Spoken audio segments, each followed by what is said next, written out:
Nung bata pa si Lita, laging tinatanong niya ang kanyang lola. La, bakit po yung ibang puno madaling matumba kapag may bagyo?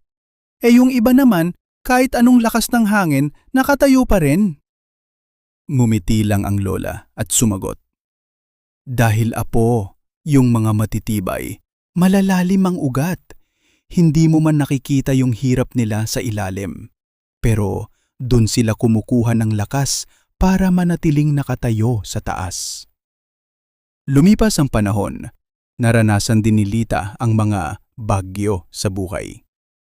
Minsan, akala niya tapos na, uulan na naman ang problema. May mga panahon na pagod na siya. Yung tipong gusto mo na lang sumuko kasi feeling mo unfair ang mundo.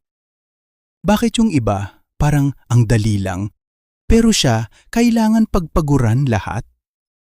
Isang gabi, umiiyak siya habang nagmumuni-muni. Lord, bakit ang bigat? Kaya ko pa ba?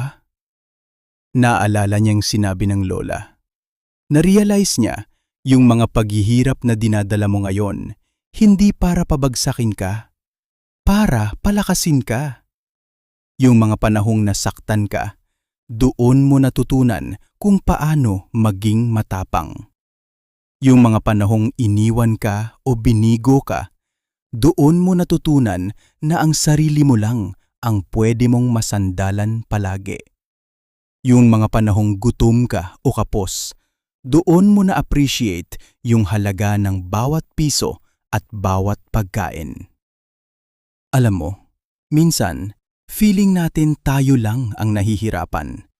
Pero tandaan mo, yung ginto, kailangang isa lang sa apoy para luminis.